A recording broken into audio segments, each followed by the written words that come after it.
शिव पुराण के विदेश्वर संहिता से मैंने जो ज्ञान प्राप्त किया है, उस ज्ञान को मैंने पिछले कुछ दिनों से आपको छोटे छोटे वीडियो के ज़रिए देने का प्रयत्न किया है। अगर आपने उस वीडियो को देखा है तो आप सब समझ रहे होंगे, और अगर नहीं भी देखा है तो आप इस वीडियो से पूरे दिन की सारी वीडियो का सार एक ही वीडियो से प्राप्त कर सकते हैं। आज मैं विदेश्वर संहिता का आखिरी वीडियो बना रही हूँ, जिसमें पूरे संहिता का ज्ञान का सार इसी में है। बस ध्यानपूर्वक आप इसे पूरा सुनिए। शिव तत्व का सार विदेश्वर संहिता के अनुसार ये ज्ञान सुनने के लिए नहीं है, बल्कि खुद की पहचान करने के लिए है। पिछले दिनों में हमने विदेश्वर संहिता के ज्ञान को स्टेप बाय स्टेप समझा। इस संहिता का उद्देश्य कोई कहानी सुनाना नहीं, बल्कि यह बताना है कि शिव कौन है और हम कौन हैं। आज इस आखिरी दिन हम पूरी विदेश्वर संहिता का सार को एक ही सूत्र में समझेंगे। शिव का अनादि स्वरूप। विदेश्वर संहिता बताती है कि शिव का कोई आरंभ नहीं, कोई अंत नहीं। जो कभी शुरू ही नहीं हुआ, वो कभी समाप्त कैसे हो सकता है। शिव का अर्थ यहाँ किसी रूप या मूर्ति तक सीमित नहीं है, बल्कि उस चेतना से है जो समय के पहले भी थी और समय के बाद भी रहेगी। शिव ही परब्रह्म है। इस संहिता के अनुसार शिव किसी एक देवता का नाम नहीं, बल्कि परम ब्रह्म है। ब्रह्मा, विष्णु और रुद्र तीन क्रियाओं के रूप हैं, लेकिन उन क्रियाओं के पीछे जो चेतना काम करती है, वह शिव तत्व है। जीव और शिव का भेद।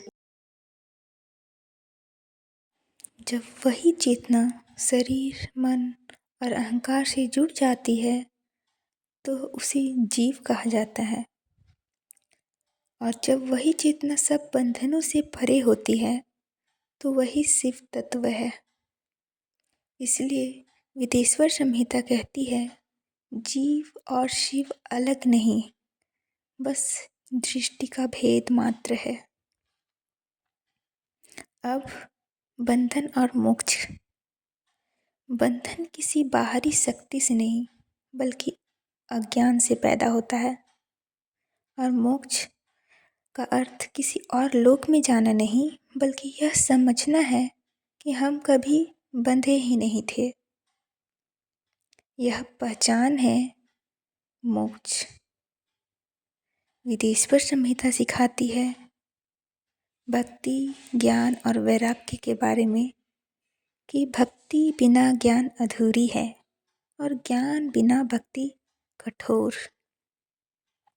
जब भक्ति और ज्ञान संतुलन में आते हैं तब वैराग्य जन्म लेता है, जिसमें दुनिया छोड़ी नहीं जाती, सिर्फ बंधन छूट जाते हैं। अब लिंग का अर्थ समझते हैं। शिवलिंग का अर्थ मात्र शिव की मूर्ति नहीं है, बल्कि एक संकेत है।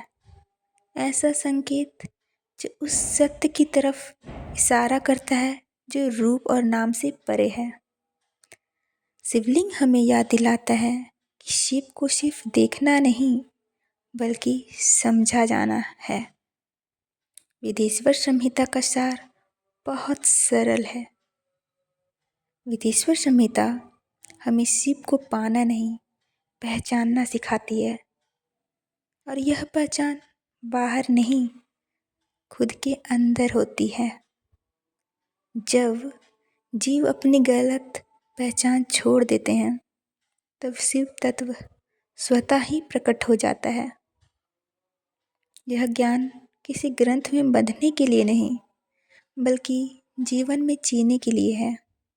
अगर इस यात्रा में आपका मन हल्का हुआ हो तो समझिए विदेश्वर संहिता का यह ज्ञान, यह संदेश आप तक पहुंच गया। इसी तरह आगे की संहिता का भी वीडियो मैं डालूंगी। मेरे साथ जुड़े रहिए। हर हर महादेव। ओम नमः शिवाय।